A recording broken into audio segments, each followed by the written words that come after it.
Finally আমিও চলে আসলাম আমার ভাস্তির জন্মদিনের অনুষ্ঠানে। এখানে এসে কি কি করলাম সবকিছুই তোমাদের বলবো, কিন্তু শ্বশুরবাড়ি আসবে জামাই মিষ্টি আনবে না, সেটা কি কখনো হয়?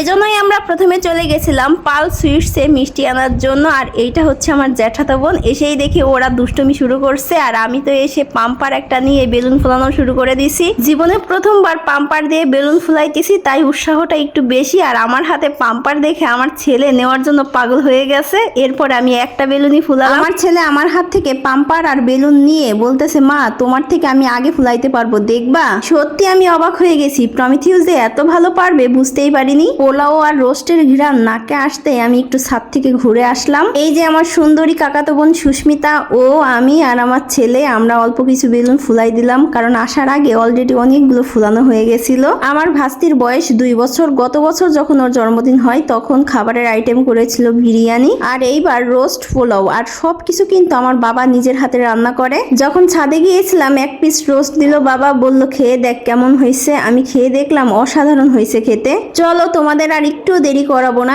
এক্ষুনি তোমাদের ডেকোরেশনের ফাইনাল লুক দেখিয়ে দেবো। দেখো কত চমৎকার ভাবে আমার দাদা বৌদি সাজিয়েছে। আর এইটা হচ্ছে আমার কাকা, আর কত সুন্দর একটা কেক। আমার মা আবার পায়েস রান্না করে দিয়েছে। সব মিলিয়ে আয়োজনটা কিন্তু বেশ ভালোই করেছিল। আর এইটা হচ্ছে আমার ছোট ভাই, আর এইটা আমার দাদা আর ভাস্তি।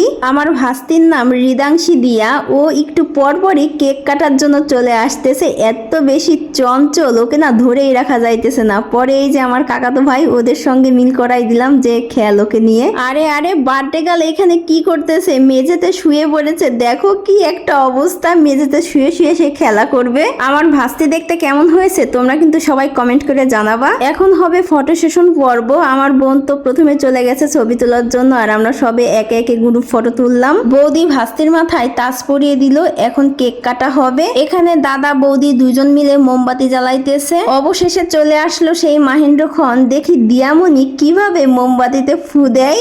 আমরা তো সবাই প্রস্তুতি নিচ্ছি এই সুন্দর মুহূর্তটাকে ফ্রেমবন্দি করার জন্য। হ্যাপি বার্থডে টু ইউ দিয়া। বাবারে বাবা, কেক কেটে পেরে সে তো বিশাল আনন্দ পেয়েছে। ফোকলা দাঁতের হাসিটা খুব মিষ্টি, তাই না? মুখের মধ্যে 4-5টা দাঁত উঠছে এক এক জায়গায়, হাসলে কি সুইট লাগে। কেক কাটা শেষ করে মা দিয়াকে নিয়ে চেয়ারে বসলো। এখন সবাই গিফট দিবে দিয়াকে, আর ধান দুব্বা দিয়ে একটু আশীর্বাদ করবে। আমাদের মধ্যে কিন্তু এরকমই জন্মদিন হয়। যখন আমার ছেলের জন্মদিন করব তখন তোমরা আরো ভালোভাবে ডিটেলসে সবকিছু জানতে পারবে। সবাই হয়তো ভাবতেছো এইখানে তুমি আর তোমার ছেলেকে দেখতেছি, কিন্তু তোমার বর কোথায়? আসলে আমার বরই দিচ্ছে ভিডিও করে। এইখানে দেখো একবার দিয়া কি করতেছে, পুরো একটা গোটা মিষ্টি মুখের মধ্যে ঢুকিয়ে দিছে।